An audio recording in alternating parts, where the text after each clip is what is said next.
제가 오늘 준비한 설교 이전에 우리 성도님들에게 질문을 하나 하고 싶습니다. 예수님을 사랑한다고 생각하시는 분 손 들어 보십시오. 다 올리셨네요. 안 올리신 분 몇 분이 보이는데, 그러면 성경 말씀 한번 보도록 하겠습니다. 요한복음 14장 21절을 지금 화면에 안 나오는데 갖고 계신 성경책을 한번 보겠습니다. 요한복음 14장 21절입니다. 요한복음 14장 21절 다 찾으셨으면 한 목소리로 한번 읽어보도록 하겠습니다. 172페이지에 있습니다. 제가 갖고 있는 성경책 172페이지 요한복음 14장 21절 시작. 나의 계명을 지키는 자라야 나를 사랑하는 자니 나를 사랑하는 자는 내 아버지께 사랑을 받을 것이요 나도 그를 사랑하여 그에게 나를 나타내리라. 다시 한번 질문하겠습니다. 여기서 보면 나의 계명을 가지고 나의 계명을 지키는 자라야 나를 사랑하는 자니라고 얘기를 하고 있는데, 예수님이 말씀하신 계명을 다 지키고 있는 사람,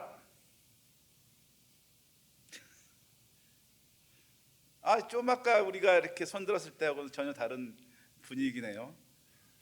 분명히 다 예수님을 사랑하냐고 물어봤을 때는 손을 다 들었는데, 오늘 말씀의 근거에서 나의 계명을 가지고 지키는 자라야 나를 사랑하는 자니라는 이 말씀의 근거에서 손을 들어보자 하니까 저도 손을 못 들었듯이 손 들기가 힘든 것 같습니다. 우리가 생각하는 관념의 예수님과 성경 말씀에 근거한 예수님의 모습은 조금 다를 때가 있습니다. 오늘 여러분에게 드리는 말씀도 마찬가지인 것 같습니다. 우리가 어떻게 신앙생활을 해야 되는지, 또 특별히 제2남성교회에서 헌신예배를 통해서 오늘 하나님이 주신 이 말씀을 통해서 내가 주님 앞에서 좀 더 멋지게 살고 싶은데 성경은 또 어떻게 얘기하고 있는지 한번 살펴보도록 하겠습니다. 예전에 제가 굉장히 멋있는 말이라고 생각한 말이 하나 있었습니다. 그 말은 뭐냐면 노블레스 오블리주라는 말입니다. 혹시 아시는지 모르겠지만 요새는 그렇게 많이 사용되지 않은 것 같습니다. 프랑스어인데 고위층에 요구되는 그 도덕적 의무 해가지고 힘과 권력과 명예를 가진 사람은 더 도덕적인 의무를 많이 해야 된다라는 말로 노블레스 오블리주라는 말을 많이 씁니다. 그런데 돈을 많이 가진 사람은 다른 사람을 위해서 돈을 많이 베풀어야 되는데 요즘은 많이 안 베푼다고 사람들이 공격을 예전에 많이 베풀지 않는다고 공격을 했다면, 요새는 어떤 사람들이 어떤 생각을 하냐면 그 사람이 내고 안 내는 건 그 사람 마음이지 왜 네가 그것을 강요하느냐, 이런 분위기입니다. 그러니까 노블리스 오블리주라는 말이 사회적인 책임을 하지 않으면 욕을 먹는 그런 시대에서 이제 그런 걸 하지 않아도 그냥 그런가 보다라고 생각되는 시대에 살고 있습니다. 여러분, 애플이라는 그 휴대폰 아이폰 창설한 그 스티브 잡스라는 사람이 혁신의 아이콘이라고 해서 사람들이 굉장히 좋아하고 존경하고 굉장히 훌륭한 사람이라고 알고 있지만 실질적으로 그 사람 인생을 보면 훌륭한 점이 별로 없는 사람입니다. 평생에 기부라는 것을 해본 적이 없는 사람이고, 사람들에게 퇴직금을 주지 않기 위해서 갖은 노력을 많이 한 사람이고, 자기가 번 돈은 남에게 주려고 하는 것을 꺼려했던 사람입니다. 전형적으로 요새 사람들이 생각하는 그것이 뭐 잘못된 것이야 라고 생각하는 그런 사람들의 모습입니다. 노블레스 오블리주와는 전혀 상관이 없는, 돈을 많이 벌었으면 그 사람 능력이지 더 이상 다른 사람에게 베풀지 않는다고 해서 욕할 수 없다, 그런 마인드를 가지고 있는 사람이 많이 있습니다. 사람들이 그래서 요즘은 어떻게든 돈과 권력과 명예를 얻기 위해서 노력을 합니다. 내가 그렇게 얻는 것이 나의 자랑이고 나의 능력이고 내 기쁨이고 내가 그것을 성취했다고 해서 다른 사람이 손가락하지 않는 시대에 살고 있습니다. 예전엔 돈만 막 추구한 사람은 졸부라고 해서 사람들 손가락질을 했어요. 사람들이 갖은 모략을 쓰고 높은 자리에 올라가면 그 사람을 욕을 했습니다. 근데 지금은 그렇지 않은 시대에 살고 있습니다.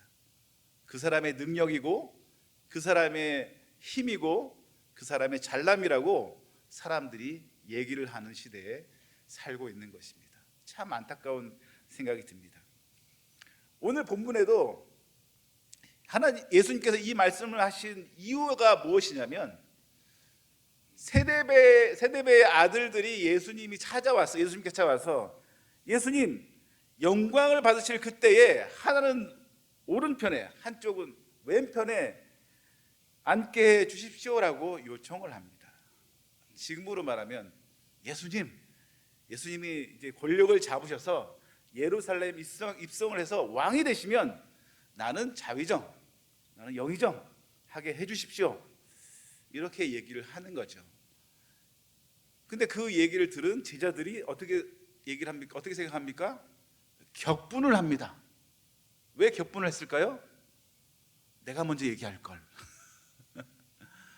내가 먼저 예수님께 얘기할 걸. 이런 마음이 마음속에 있었던 것 같습니다.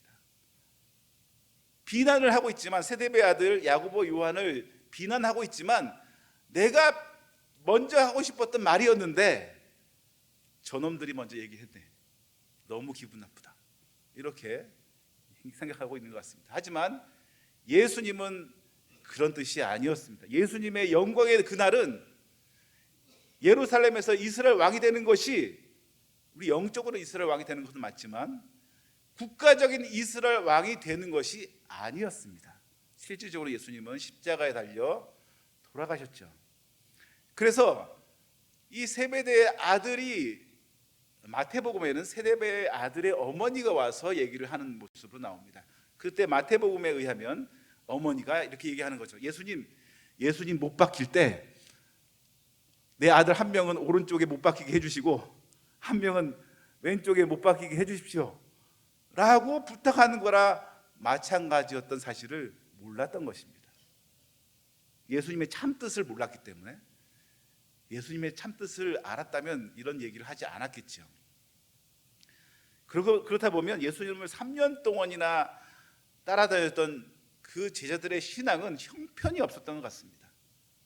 우리 제2남선교회 이 분들의 신앙 정도면 예수님이 칭찬하고도 남을 만할 텐데 이 성경 본문에 있는 이때의 제자들의 모습은 여기 있는 어떤 분보다 믿음이 없었던 사람들 같습니다.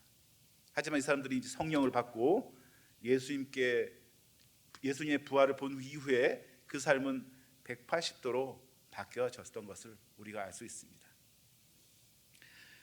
우리가 경쟁의식과 세상적인 권력에 대한 욕망을 가지고 있기 때문에 이 제자들이 했던 얘기는 어느 정도 이해를 할 수도 있습니다. 이건 여담인데요. 마태복음은 누가 지었습니까? 마태가 지었죠. 예수님의 12제자 중에 한 명인 마태가 지었습니다. 그래서 제자들의 실명을 좀 거론하기가 좀 부끄러운 일에는 거론하지 않습니다. 그래서 세베대의 아들의 어머니가 와서 오늘 이 얘기를 했다고 얘기하고 있고, 마가복음은 누가 지었습니까? 마가가 지었죠. 마가는 베드로의 제자였어요. 이 마가는 굉장히 당찬 사람 같습니다. 이 믿음의 선배들이 어떻게 되든 잘못된 것은 잘못된 것이다 하면서 실명을 그냥 거론합니다. 야고보 요한이 이런 얘기를 했다.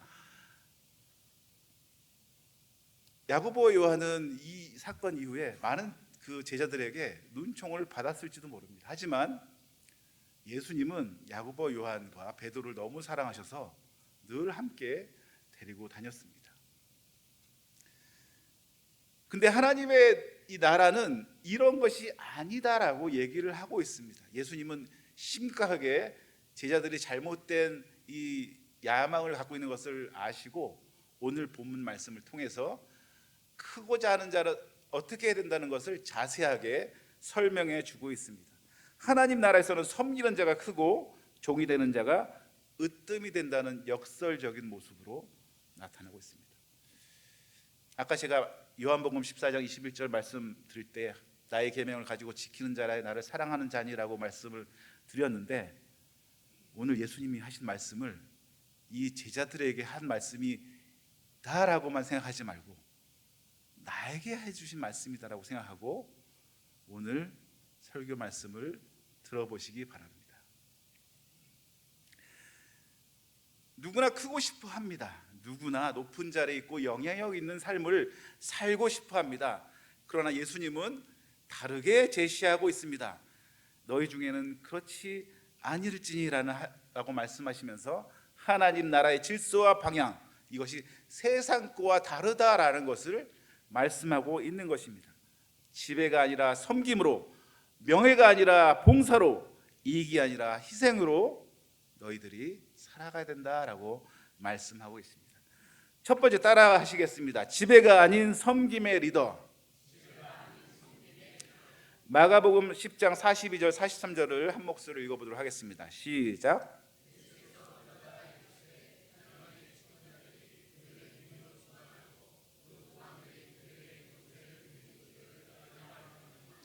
너희는 그렇지 않을지니 너희 중에 큰 자는 젊은 자와 다스리는 자는 섬기는 자와 같을지니라. 여기서 보면 집권자와 고관들에 대해서 얘기하고 있습니다. 이 당시에는 위에 높은 자는 임의로 자기 마음대로 사람들을 주관하고 그리고 권세를 부린다고 얘기하고 있습니다. 이것이 보통 세상 사람들이 갖고 있는 높은 자의 모습입니다. 근데 예수님은 43절에 이렇게 얘기하고 있습니다. 너희는 그렇지 않을지니. 너희는 높은 자리에 있다고 해서 임의로 사람들을 주관하고 권세를 부려서는 안 된다라고 얘기를 하고 있습니다.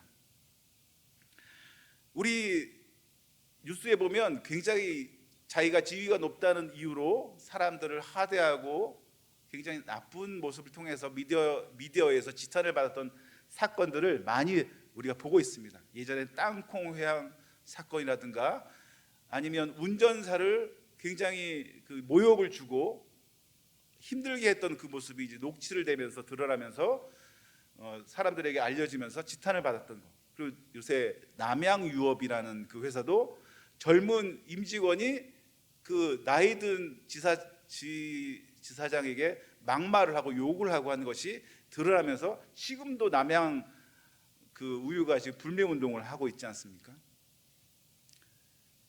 이렇게 사람들이 자기가 조금 높으면 사람들을 하대하고 지적하고 욕을 하고 자기가 꼭 그 사람보다 높음으로써 위대한 무엇을 과시하듯이 잘못된 행동을 하고 있는 것입니다. 세상의 리더는 지시하고 통제하는 사람으로 여기고 있습니다. 그렇지 않습니다. 예수님은 너희 중에는 그렇지 않을지니라고 얘기하고 있습니다. 하나님의 나라는 다릅니다. 하나님 나라의 리더는 다릅니다. 권위를 휘두르지 않고 사랑으로 이끄는 자입니다. 사람 위에 군림하지도 않고 사람 아래에서 그 사람을 받쳐주는 사람이 바로 하나님이 원하는 리더입니다. 누가복음 22장 26절 새번역 버전입니다. 공동 버전입니다. 한번 읽어보도록 하겠습니다. 시작. 그러나 너희는 그래서는 안 된다. 오히려 너희 중에서 높은 사람은 제일 낮은 사람처럼 처신해야 하고 지배하는 사람은 섬기는 사람처럼 처신해야 한다. 너희는 그래서는 안 된다라고 얘기하고 있습니다. 여러분, 요한복음 14장 21절 기억하십시오. 예수님 말씀하셨습니다. 너희는 그래서는 안 된다라고 얘기하고 있습니다. 주님의 뜻대로 행동해야지 주님을 사랑한다고 얘기하고 있습니다. 여러분, 남에게 힘들게 하는 분이 계십니까? 회개하시기 바랍니다. 그것은 내가 다른 사람 위해서 그 사람보다 더 그 사람이 힘들게 하는 것을 어떻게 보면 내가 즐기고 있는 건지도 모릅니다. 다른 사람을 위하지 못하는 수가 있습니다. 다른 사람을 힘들지 않게 하기 위해서 한 주간이라도 한번 노력해 보시기 바랍니다. 지금은 어떤 방식으로 우리는 살고 있습니까? 사람들에게 힘을 주는 사람입니까? 위에서 군림하는 사람입니까? 우리는 섬김으로 낮아짐으로 살아가야 되는 것입니다. 두 번째입니다. 따라하시겠습니다. 명예가 아닌 봉사의 리더. 마가복음 10장 43절을 읽어보도록 하겠습니다. 시작. 너희 중에서 그렇지 않을지 너희 중에 누구든지 크고자 하는 자는 너희를 섬기는 자가 되고, 여기서 섬기는 자는 헬라어로 디아코노스라고 하는데 이것은 하인의 역할을 하는 사람이라 뜻입니다. 여러분, 성경에는 수많은 사람들이 종의 모습으로 살았던 모습들이 보였습니다. 여러분 기억나는 사람이 누굽니까? 꿈꾸는 자 요셉. 요셉도 처음에는 아버지께 사랑을 받아서 이쁜 옷을 입고 귀하게 자랐지만 형들에게 팔림을 받아서 어떻게 됐죠? 종으로 팔려갔습니다. 더욱 안 되게 감옥까지 가버렸어요. 하나님께서는 꼭 그 사람을 쓰시기 위해서 이렇게 어렵게 종으로의 모습으로 간다는 뜻이 아니라, 성경에는 이상하게도 종의 모습으로 해서 종의 리더십을 배운 사람들이 많다는 것을 보게 됐습니다. 또 어떤 사람이 있습니까? 모세가 있습니다. 모세가 건짐을 받은 자, 그 이집트 공주에게 구엠을 받아가지고 40년 동안 왕자로 살았지만 살인 사건이 벌어진 것을 들키고 나서는 40년 동안 양을 쳤습니다. 사람이 없는 곳에서 혼자 살았습니다. 그래서 말을 잊어버렸던 것 같습니다. 그래서 하나님이 가서 이스라엘 사람들을 이끌어내라 했을 때 나는 목이 뻣뻣한 자입니다. 이게 무슨 말이냐면 나는 말을 잘 못합니다, 이런 뜻입니다. 사람과 동떨어지게 사람의 모습 잘 알지 못하는 곳에서 오로지 동물들과 같이 살았던 것 같습니다. 종처럼. 근데 양을 치는 사람은 높은 사람이 치는 것이 아니라 가장 낮은 사람들이 치는 직업이 바로 목자인 것입니다. 다윗도 마찬가지입니다. 여러분, 다윗이 처음에 기름 부었을 때 그 자리에 있었습니까? 아닙니다. 어디 있었습니까? 양을 치러 가 있었습니다. 그 양을 친다는 의미는 뭘까요? 좀 아까 제가 말씀드렸던 것처럼 가장 낮은 자, 가장 형편없는 자, 거의 그 당시에, 지금은 좀 이상하게 들릴지 모르겠지만 여자들이나 하는 것, 그렇게 낮은 사람들이 했던 것이 다윗이 했던 것입니다. 종들이 하는 것처럼 행동했던 것이 다윗이었습니다. 하지만 그 다윗을 하나님이 들어쓰셨습니다. 또 누가 있습니까? 예수님이 있습니다. 예수님은 왕으로 오셨지만 말구에서 태어나셨습니다. 어릴 때 힘들게 태어나셨습니다. 그리고 죽기까지, 십자가 달려 돌아가시기까지 낮아지셨습니다. 예수님은 제자들에게 정말 위대하고 싶다면 종처럼 섬기라라고 얘기하고 있습니다. 이거 당시의 문화에서 굉장히 충격적인 얘기입니다. 지금도 충격적인데 그 당시는 더 충격적인 얘기였습니다. 명예가 아니라 봉사에 집중하라고 얘기하고 있습니다. 봉사는 드러나지 않는 자리에서 시작됩니다. 유치부가 가장 드러나지 않습니다. 여러분, 유치부 선생님이 되어주십시오. 가장 드러나지 않는 곳에서 봉사가 시작합니다. 그래서 주방에서, 청소로, 여러 가지 힘든 곳에서, 안 보이는 곳에서 수고하시는 그 손길이 제가 보기에는 가장 큰 일이 아닌가, 이런 생각이 듭니다. 우리 제2남성교도 마찬가지인 것 같습니다. 리더가 되시려면 작은 일에도 충성하는 사람이 되시길 부탁드립니다. 요한복음 13장 14절을 한번 읽어보도록 하겠습니다. 시작. 내가 주와 떤 선생이 되어 너희 발을 씻었으니 너희도 서로 발을 씻어주는 것이 옳으니라. 여러분 아시다시피 중동에는 샌들을 신고 다녔는데 모래가 묻으면 이 발이 더러워집니다. 근데 그 발을 집안에 들어왔을 때 물로 씻어주는 사람은 주인이 아니라 종이었습니다. 종이 그 발을 씻어줬습니다. 근데 여기 보면 예수님이 제 아들의 발을 씻겨줍니다. 그리고 하시는 말씀입니다. 내가 선생이 되어서 너희 발을 씻었으니 너희도 서로 발을 씻어주는 것이 옳으니라. 너희도 서로 종이 되어서 서로에게 종같이 서로를 위한 삶을 살아야 된다라고 얘기하고 있습니다. 요한복음 14장 21절 기억하시기 바랍니다. 우리가 봉사의 자리에서 기피하는 자리에 혹시 가기로 꺼려하시는 분들이 혹시 있으십니까? 여러분, 또 교회뿐만 아니라 가족에서도 낮은 자리에 가길 꺼려하시는 분이 있습니다. 저는 그랬습니다. 저는 한 가정의 가장이다, 나는 하나님의 부르신 사람이다, 그렇기 때문에 가정에서도 내가 높은 사람처럼 해야 된다. 잘못된 생각이었습니다. 가족을 힘들게 하고 가족을 어렵게 하는 제 모습을 나중에 발견하게 되었습니다. 그리고 이 모습이 예수님이 원하시는 사람이 아니란 사실도 저도 깨닫게 되었습니다. 아내의 손을 좀 씻어주고 설거지도 좀 하고, 또 뭐가 있을까요? 밥은 반 공기만 먹고 그리고 제일 좋은 것은 저녁 먹고 들어가고 가정에서 가장 낮은 자의 모습으로 일주일만 한번 살아보시기 바랍니다.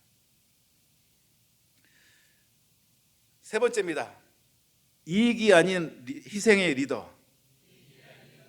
45절을 한번 읽어보도록 하겠습니다. 시작. 자가 온 것은 섬김을 받으려 함이 아니라 도리어 섬기려 하고 자기의 목숨을 많은 사람의 대속물로 주려 함이니라. 이 성경 말씀은 예수님의 삶의 전체를 얘기하는 것과 같습니다.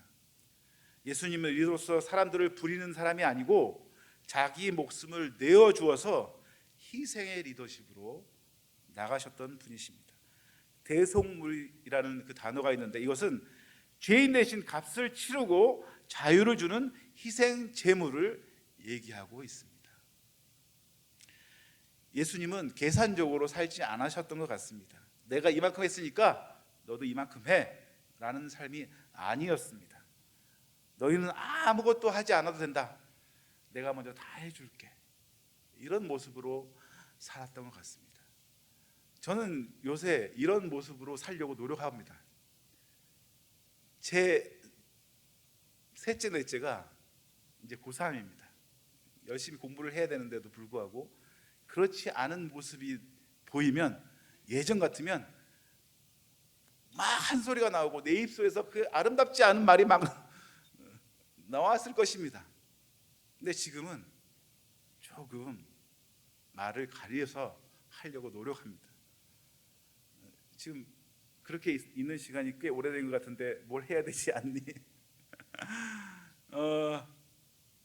뭐 제가 이렇게 얘기해도 듣는 우리 애들은 뭐 듣느니 마느니 뭐 그렇게 하고 있지만, 그래서 제가 첫째 둘째한테는 굉장히 좀 미안한 감정이 많이 있습니다. 왜냐하면 그때는 아빠가 돼본 것이 처음이라서 막 함부로 내 것인 양 함부로 대했던 적이 많았던 적이 있었는데, 그것이 전혀 도움이 안 되는 것이라는 것을 나중에 알게 되었습니다. 오늘 말씀처럼 내가 섬김이 아니라 나는 대접을 받으려 했고, 내가 따뜻하게 도와줘야 되는 상황에도 불구하고 그렇게 행동하지 않았던 모습을 볼 때, 생각해 볼 때, 참 저는 성경대로 살지 않았구나라는 생각을 하게 되었습니다. 오늘 말씀 중요하지만 요한복음 14장 21절 나의 계명을 가지고 지키는 자라 나를 사랑하는 자니, 이 말씀도 여러분이 성경 말씀을 통해서 곰곰이 한번 묵상해보는 저와 여러분이 되었으면 좋겠습니다. 빌립보서 2장 5절과 8절 한번 읽어보도록 하겠습니다. 시작.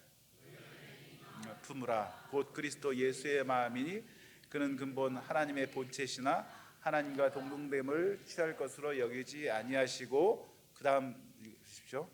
오히려 자기를 비어 종의 형체를 가지사 사람들과 같이 되었고 사람의 모양으로 나타나사 자기를 낮추시고 죽기까지 복종하셨으니 곧 십자가에 죽으심이라. 아멘. 우리가 제2남선교회에 드리고 싶은 말씀은 이겁니다. 가정의 제사장이신 여러분, 그리고 교회의 기둥이신 여러분, 좀 어려운 말씀이지만 드려야 되겠습니다. 죽기까지 사랑하고 책임지는 리더십을 가지시기 바랍니다. 이것이 제2남 선교에게 드리고 싶은 말씀입니다. 예수님이 본을 보셨습니다. 이번 주 누군가를 위해서 시간을 내어주고 희생해 보는 시간을 한번 가져보시기 바랍니다. 아내와 자녀를 위해서 묵묵하게 무릎을 꿇는 리더로 살아보시기 바랍니다. 이것이 하나님이 원하시는 진정한 리더의 모습이 아닌가 생각합니다. 그래서 우리는 지배가 아닌 섬김으로, 명예가 아닌 봉사로, 이익이 아닌 희생으로 멋진 삶을 살아가는 이 시대의 진정한 리더자의 삶을 살아가시길 바랍니다. 세상은 내가 얼마나 위에 서 있느냐 그렇게 그것을 중요하게 여기지만 예수님은 내가 얼마나 낮아질 수 있느냐 이걸 먼저 보시는 것 같습니다. 그리고 낮아진 그 자리를 통해서 하나님은 진짜 리더십을 세우십니다. 이제 예배를 끝나고 우리는 좀 더 다른, 이전과 다른 그런 사람이 돼야 되겠습니다. 그런 리더가 되어야 되겠습니다. 가정에서, 교회에서, 직장에서 섬김으로 사람을 이끄는 저와 여러분이 되시기를 예수님의 이름으로 축원합니다. 한번 읽어볼까요? 섬김으로 이끄는 사람, 지배가 아닌 섬김의 리더, 명예가 아닌 봉사의 리더, 이익이 아닌 희생의 리더,